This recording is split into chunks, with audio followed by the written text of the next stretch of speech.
de Ciencia de Datos. Hoy tengo el placer de presentar a la profesora Claudia Castro.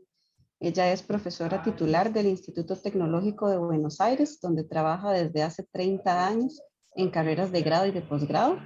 También imparte cursos de posgrado en la carrera de especialización en estadística para ciencias de la salud de la Universidad de Buenos Aires. Su área de investigación se centra en análisis de supervivencia y confiabilidad, pruebas de bondad de ajuste y modelado estadístico.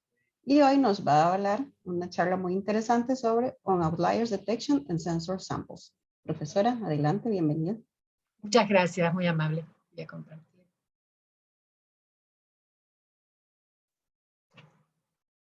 Bueno, buenas tardes. Muchas gracias a todos. Este es un trabajo compartido con el doctor Víctor Leiva, que es de la PUC de Valparaíso, Chile.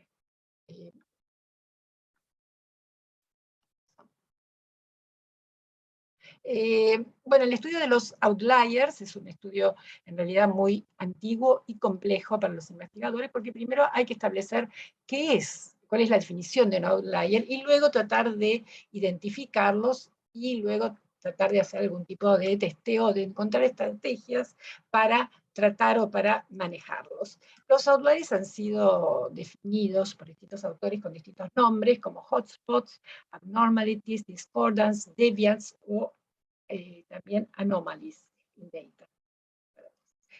Hawkins es el primero que define los outliers como una observación que se desvía tanto de las otras observaciones que provoca sospechas como que fuera generado por otro mecanismo.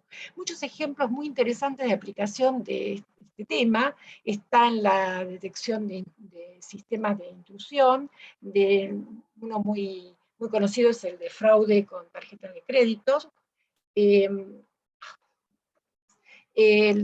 los eventos con sensores, también es utilizado en medicina y salud pública, en detección de imágenes, también en text data detection. Pero entonces estas aplicaciones en general, el modelo que se supone que siguen los datos, provienen de un modelo normal. Las desviaciones o las anomalías son desviaciones de este modelo normal. Hawkins reconoce básicamente dos mecanismos de donde podrían provenir esos datos, donde surgirían los outliers. El primer mecanismo diría que los datos provienen de una distribución con colas pesadas, y el segundo mecanismo es el que proviene de dos distribuciones, o sea, una distribución mezcla, una distribución buena, digamos, y otra contaminada, que es la que da lugar a observaciones contaminadas, abnormales. Entonces sería, bueno, la definición de una distribución mezcla, ¿no? Una buena con una proporción y otra con otra proporción de distribución contaminante. En realidad, este mecanismo incluye al anterior, si podemos considerar directamente único. Digamos, incluye al anterior con una sola probabilidad, ¿no? Una 0 y la otra 1. Bueno, en este ejemplo hicimos dos clústeres, acá no tan clarito porque están con dos colores, y además incluimos o marcamos dos observaciones que podrían ser consideradas outliers porque están distantes, esta en particular, de los dos clústeres. Luego le introdujimos ruido a uno de los clústeres, a este rosadito, ¿no? Con la herramienta jitter de R, y entonces nuestras observaciones que aquí eran outliers se pierden o se confunden, uno está todavía bien claro, con el ruido. Y es que en realidad ambos conceptos han sido confundidos, y es que en realidad para algunos autores el ruido también es outlier. Y entonces algunos autores han tratado de distinguir entre outliers severos, moderados, como Takei, y otros como débiles y fuertes. Bueno, en general hay que encontrar mecanismos para detectar, pero antes de comenzar cualquier estudio sobre outliers tenemos que tener en cuenta el tipo de datos que nosotros tenemos, si son numéricos o categóricos, si son unidimensionales o multidimensionales, si son observaciones independientes o dependientes, como por ejemplo si tuviéramos series de tiempo, o sea, observaciones continuas en el tiempo, si son secuencias discretas, si tenemos datos espaciales o datos de tipo geográfico, si tenemos modelo de regresión lineal o modelo lineal generalizado, o en particular si tenemos muestras completas o censuradas, que es lo que vamos a detallar un poquito más adelante. Vamos a enfocarnos en este tema. Entonces, vamos a describir algunos métodos de diagnóstico.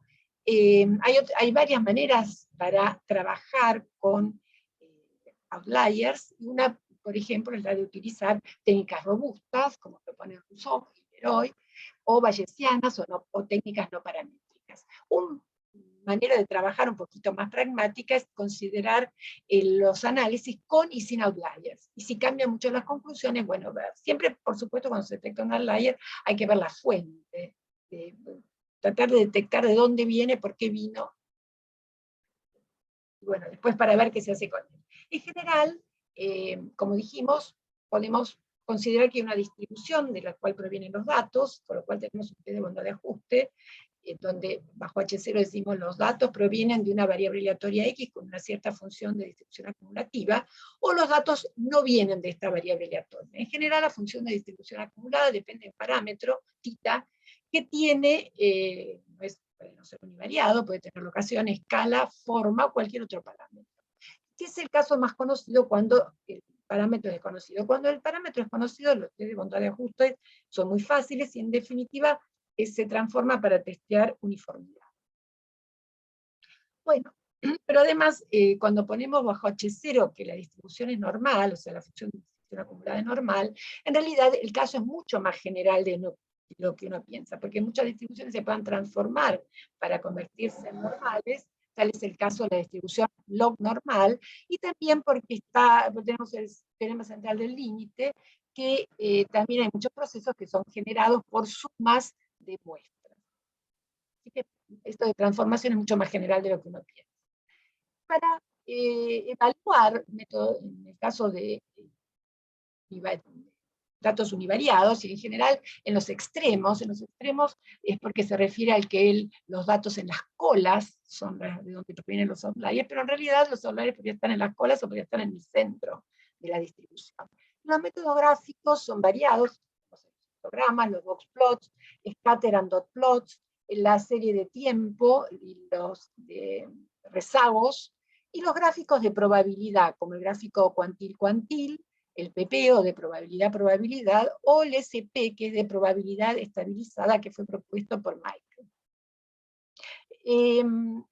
En R nosotros contamos con una primera herramienta, con herramientas que son para hacer muy rápido el análisis exploratorio, que se llama AutoEDA, Automatic Exploratory Data Analysis, y dentro de todos esos paquetes, a mí en particular me gusta mucho el Data Explorer, pero para este caso es muy recomendable el paquete DataMail. El DataMail no solamente tiene una función de chequeo, sino que además analiza cada variable, y para cada variable determina cuántos valores faltantes hay y cuántos posibles outliers.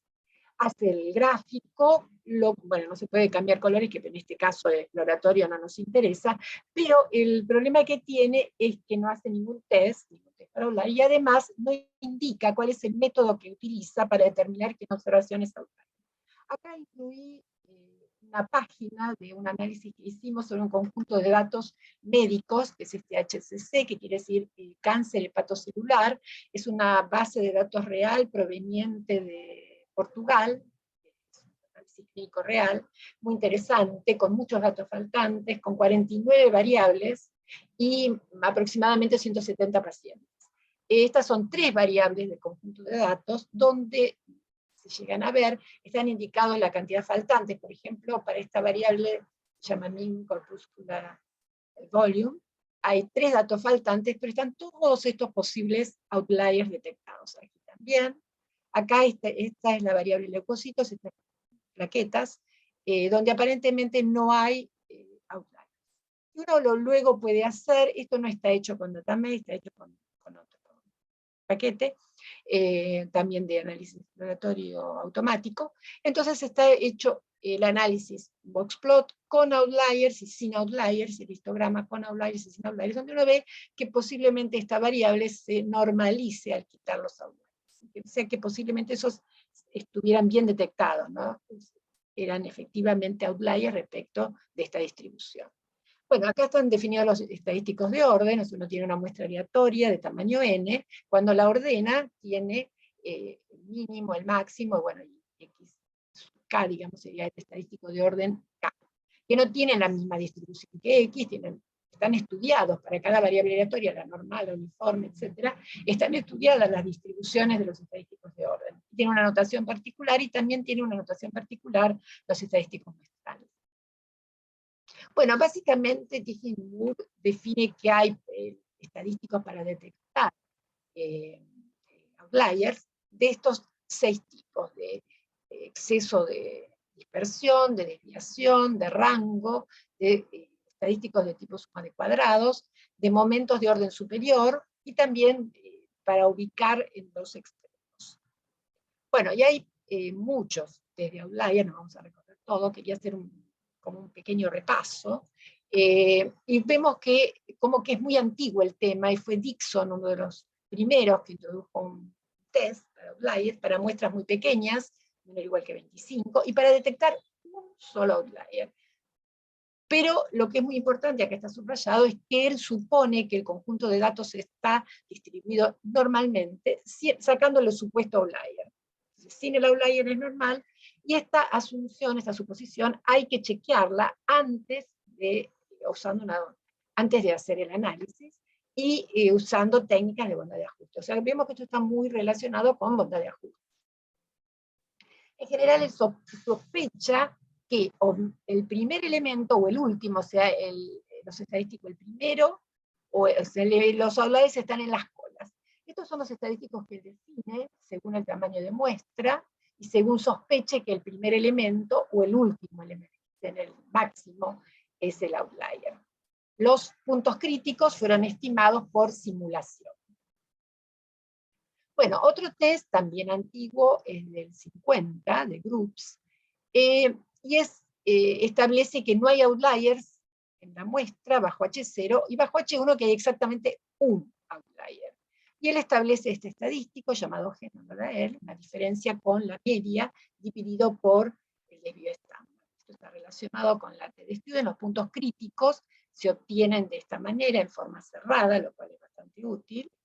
Y entonces, si se rechaza, digamos, que hubiera un outlier si el estadístico calculado supera este punto crítico para un nivel de significación. Pero tiene la limitación, otra vez, que estamos testeando un outlier. Eso es antiguo. Entonces, Tighe y Moore generalizaron en el 72, avanzamos un poquito en el tiempo, donde tenemos bajo H0 no hay ningún outlier, bajo H1 hay exactamente K outliers en la muestra de tamaño. Esto, en general, es para los más grandes, digamos. También podría ser los más pequeños, o sea, están en las colas, seguimos pensando en la cola. La dificultad que tiene es que está suponiendo que hay exactamente K outliers. Y bueno, es difícil de decir, ¿cuánto vale K? 1, 2, 3, 5. Entonces, esta es una dificultad de aplicación del test. Y este es el estadístico, diferencia de cuadrados, en el tipo D, como escribí. Y bueno, va a rechazar, bueno, hay que tener K puntos críticos, y se rechaza si los puntos críticos fueron calculados por simulaciones de Monte Carlo. Entonces, pero tiene esa dificultad. Entonces esto fue subsanado por Rosner en 1983. En 2011 es porque escribió un libro ahí Rosner, pero en realidad su tesis es de 1983. Y la ventaja que tiene es que su test se refiere a que no hay outliers, o en la alternativa dice hay hasta K outliers. Y esto es mucho mejor, porque dice no hay exactamente K, sino que hay hasta K outliers. O sea que esto se aplica a 1, 2, 3, bueno, vamos a descubrir cuántos con el test de Rosner.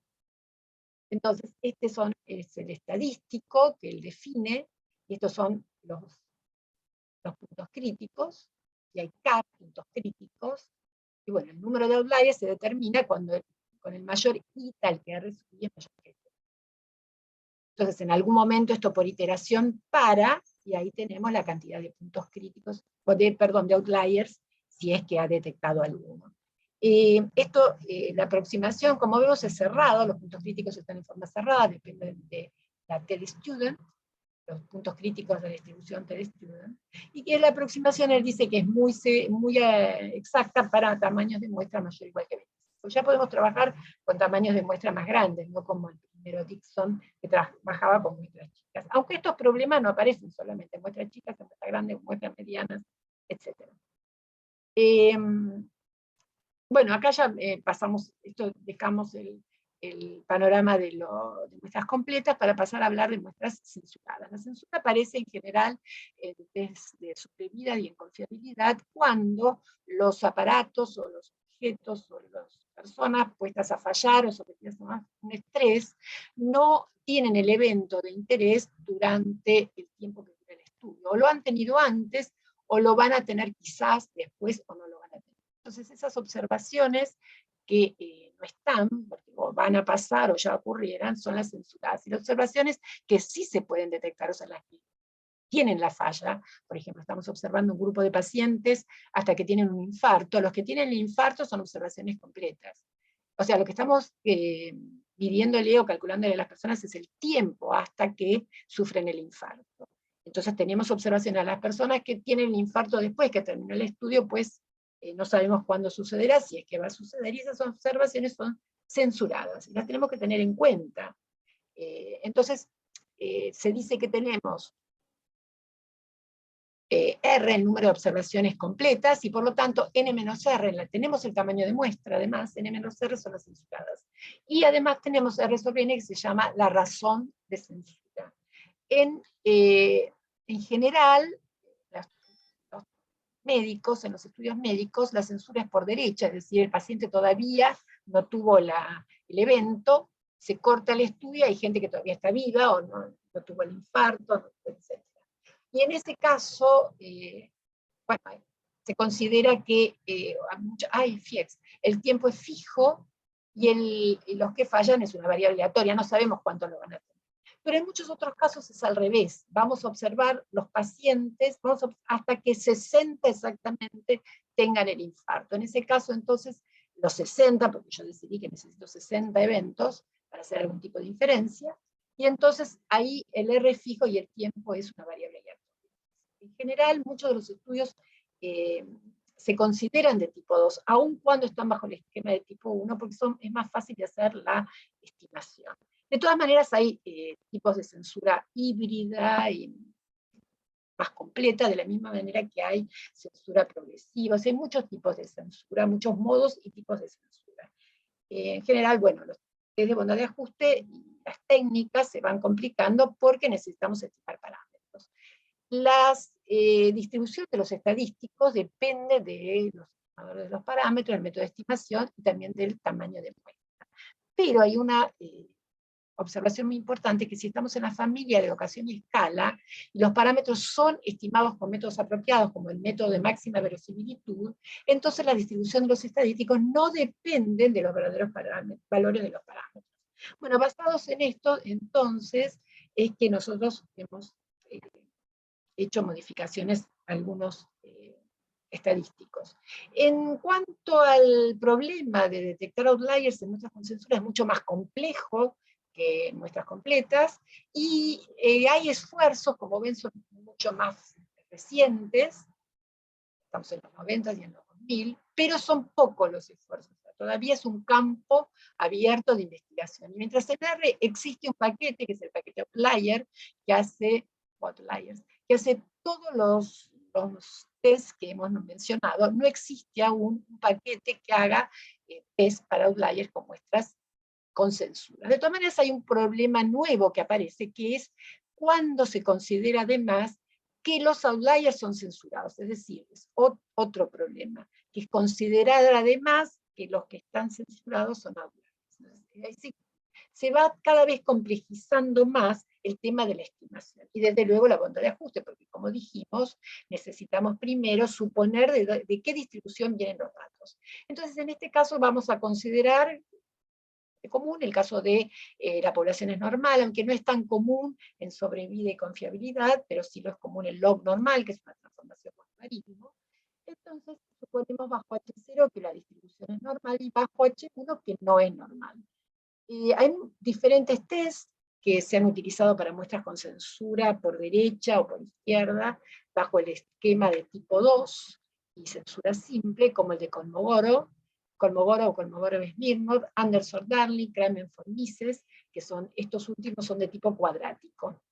Pero, bueno, nosotros propusimos una extensión del test original de Michael, SP, y la ventaja, según nuestro punto de vista, de usar a Kolmogorov o el test, digamos, extendido de Michael, es que están basados en la distribución empírica, cosa que no tienen los cuadráticos, y se pueden asociar a gráficos de probabilidad. En particular, el PP, el de probability, y también Michael propone, nosotros lo extendimos para muestras con censura, también el PP,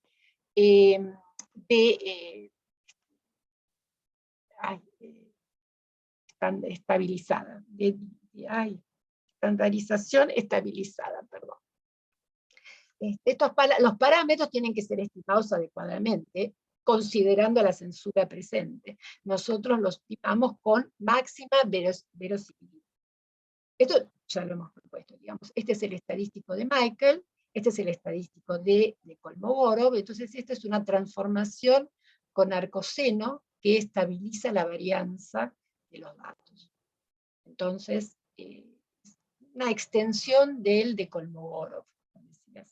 Las estimaciones de los parámetros se consideran, la censura es otra. Los puntos críticos son estimados mediante simulaciones de Monte Carlo. Estos son los gráficos y las curvas de aceptación que nosotros hemos seguido, es decir, todos los puntos de nuestros datos, todas las observaciones de nuestra muestra, perdón, caen dentro de esas bandas, entonces no rechazamos la hipótesis nula de normalidad o lo que tengamos en H0. Y si no, rechazamos. Entonces, acá tenemos la bondad de ajuste. En estos casos tendríamos que determinar si, sacando las observaciones o la observación que nosotros consideramos posibles outliers, si continúan siendo normales o los normales o otra distribución con alguna transformación. Bueno, acá entonces este sería nuestro test para muestras normales con censura por derecha, que diría, no hay outliers en la muestra tamaño n con R, observaciones censuradas. Bueno, antes había dicho n menos r.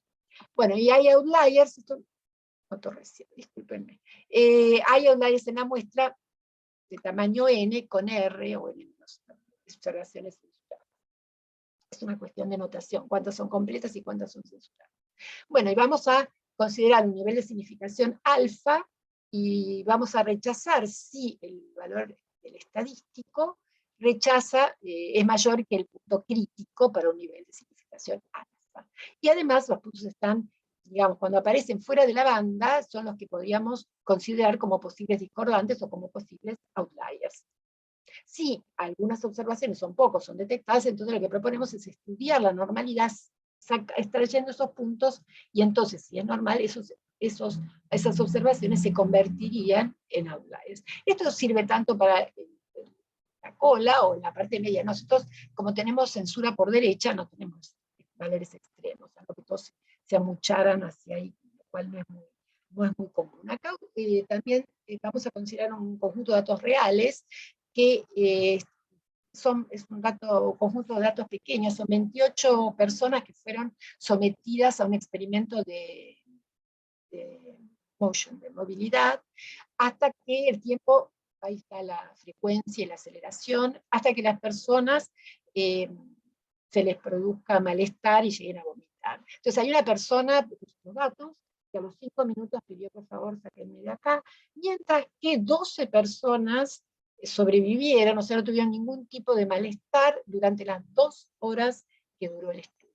Entonces, estos datos se consideran censurados, son datos, porque a lo mejor 5 minutos después tenían el vómito, no lo sabemos. El estudio tenía un tiempo de 2 horas, y esos datos son censurados. Entonces estudiamos estos datos con los dos tests, de Kolmogorov y el test extendido de Michael, y estos son, para atrás, estos son los gráficos que nosotros proponemos para datos con censura, está como cortadito acá.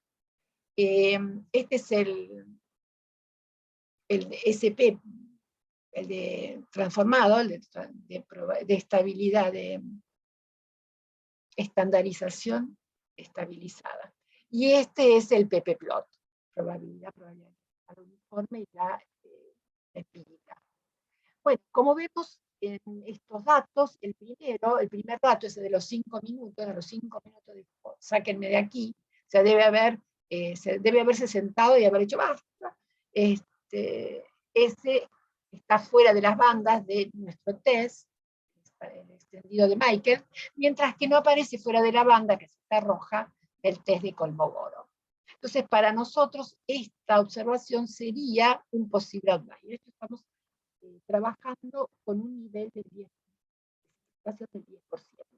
Cuando sacamos esta observación, la dejamos de considerar y consideramos los 27 datos restantes, los datos efectivamente resultan reales con los dos tests, el de Kolmogorov y el de Michael, con p-valores muy altos. Así que efectivamente consideramos que esta primera observación es un outlier dentro de nuestros datos. También consideramos a ver si la distribución log normal se podía ajustar a los datos de vomiting data. Y acá vemos que con la distribución log normal hay también una observación que corresponde a alrededor de 1 hora, 60 y pico de minutos, los datos están en minutos, esta acá, que aparece afuera de las dos bandas, o sea, rechazaríamos la log normalidad con los dos tests. Sin embargo, cuando consideramos los datos sin esta observación, los datos siguen siendo no log normales. Por lo tanto, este no es un outlier, en realidad tenemos un problema de bondad de ajuste. No es adecuado el modelo log normal para los datos, no es outlier. En el otro caso sí teníamos que el modelo normal era adecuado y efectivamente tenemos un outlier. Entonces primero tenemos que hablar de un modelo de los datos para luego poder hablar sobre los outliers. Bueno, nosotros hemos tratado de mostrar la importancia de la detección de los problemas, propusimos nuevos tests para muestras con censura, y también van asociados con gráficos y criterios para determinar si las observaciones son o no outliers. Nosotros desarrollamos estas rutinas del R, pero bueno, no son paquetes, las hemos desarrollado para nuestros tests. No sé si mañana estarán en un paquete o no. Bueno, estas son las referencias, a mí siempre me enseñaron que tenía que mostrarlas, y eso es todo, les agradezco mucho. Y no sé si hay alguna pregunta. Muchísimas gracias, profesora Claudia. No, al contrario, Adriana. Un placer tenerla acá. Muchas Si gracias. alguien tiene alguna pregunta, puede abrir su micrófono o puede escribirla en el chat.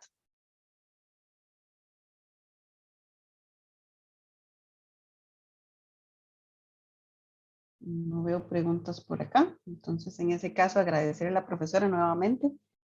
Un placer tenerla aquí en el CIMAC. No, ha sido un placer para mí. Yo quiero agradecer además todo el intercambio que he tenido, que han sido siempre tan amables, tan cordiales. Estoy muy contenta y espero algún día, porque en otra oportunidad mandé un trabajo que también aceptaron y no pude viajar. Así que espero en algún futuro tener el placer de conocer Costa Rica y estar ahí personalmente, que veo que son además un grupo muy preparado, muy formado, ¿no?, en matemática y también en estadística. En estadística es mi especialidad. Así que muy contenta, muy agradecida además. Muchísimas gracias. Sí, ojalá que más adelante podamos hacerlo ya de nuevo presencial. Sí, digamos, para ustedes y para todos, este tema de las enfermedades. Yo misma tuve COVID ahora en enero. La verdad que es algo que lamentable, ¿no?, que tengamos que hayamos pasado. No sé cómo está en el país de ustedes. Nosotros hemos tenido la variante Omicron, muy contagiosa y bueno, tremenda. Nos ha tocado mucho. Acá nos tocó igual una nueva ola con la Omicron. Ya están bajando un poquito los casos, pero todavía estamos sobrellevando esto. Acá también, acá dicen que si vos no tenés un amigo que no haya tenido Omicron, no tenés amigos. Qué malos.